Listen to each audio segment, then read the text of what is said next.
ఈసారి last year there was కొంచెము digital arrest reduce అయితే మళ్ళీ ఈసారి మళ్ళీ ఎక్కువ కావడం జరిగింది. ముఖ్యంగా ఓల్డ్ ఏజ్ వాళ్ళని బాగా టార్గెట్ చేయడం జరుగుతుంది. వాళ్ళందరూ కూడా అలర్ట్ ఉండాల్సిన అవసరం ఎంతో ఉంది. అదేవిధంగా మనకు బేసిక్లీ చాలా మంది వాళ్ళు అవేర్ ఉన్నా వాళ్ళందరూ కూడా ఏదో ఒక ఫియర్లో పెట్టి, లేదంటే కొంతమంది అలర్ట్ లేకపోవడం వల్ల ఏదో పనిలో ఉన్నప్పుడు ఏదో వాళ్ళు ఒక లింక్ ని క్లిక్ చేయడం కూడా చాలా నష్టం కావడం జరుగుతుంది. ఐ థింక్ ఇది బేసిక్లీ ఒక వీక్నెస్ వల్ల, లేదంటే అలర్ట్ లేకపోవడం వల్ల, లేదంటే ఒక భయం వల్లనే వాళ్ళు చాలా మంది నష్టపోతున్నారు. ఐ థింక్ అలాంటి ఏమేమి కేసెస్ ఉన్నా కూడా రివ్యూ చేసి మనం definitely will take very very stringent action. ఈ మధ్యలో దృష్టికి వచ్చింది డిజిటల్ అరెస్ట్ కావచ్చు, మన స్టాక్ అడ్వైజర్ సర్వీస్ ఇస్తానని చెప్పి చాలా మంది చాలా నష్టపోయినారు.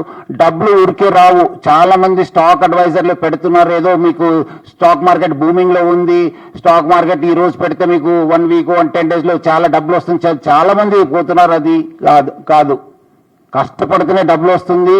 There is no substitute for hard work. డబ్బులు ఊరికే రావు, ప్రజలు అర్థం చేసుకోవాలి. ఏదో మనము ఎవరో చెప్పారని చెప్పి వాళ్ళకు ఫేక్ షీట్స్ చూపిస్తున్నారు, ఫేక్ యాప్స్ చూపిస్తున్నారు. వాళ్ళకు మీకు ఆల్రెడీ 2 lakhs ఉన్న డబ్బులు 4 lakhs అయింది, 4 lakhs ఉన్న డబ్బులు 8 lakhs అయిందని చూపిస్తున్నారు. విత్డ్రా చేయడానికి పోతే ఏం డబ్బులు ఉంటలేదు.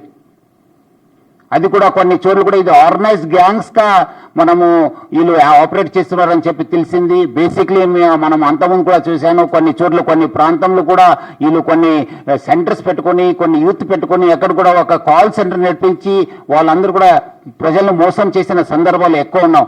సో అలాంటి ప్లేసెస్ ఏమాదిరి ఉన్నావా, కొత్తగా ఏమాదిరి తయారైనావా, బయట దేశాల నుంచి ఏమో ఆపరేట్ అవుతున్నావా అనేది పైన కూడా మనం చాలా క్లియర్ కట్ చూస్తున్నాను.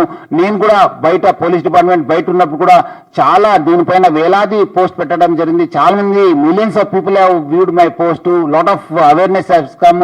Lot of people were also requesting that there has to be full-fledged investigation. ఇవన్నీ కూడా మూలాలకు వెళ్లాల్సిన అవసరం ఎంతో ఉంది. ఆల్రెడీ మనకు ఇక్కడ మనం ఉన్న క్రైమ్ బ్యూరో కూడా బాగా చేస్తుంది, బయట మన ఏజెన్సీస్ కూడా బాగా చేస్తాం. బట్ ఇంకా చేయాల్సింది చాలా ఉంది. మనం కూడా ప్రజలను ఒకసారి అవేర్నెస్ తీసుకోవడానికి మనం అన్ని హైదరాబాద్ పోలీసు కృషి చేస్తుంది.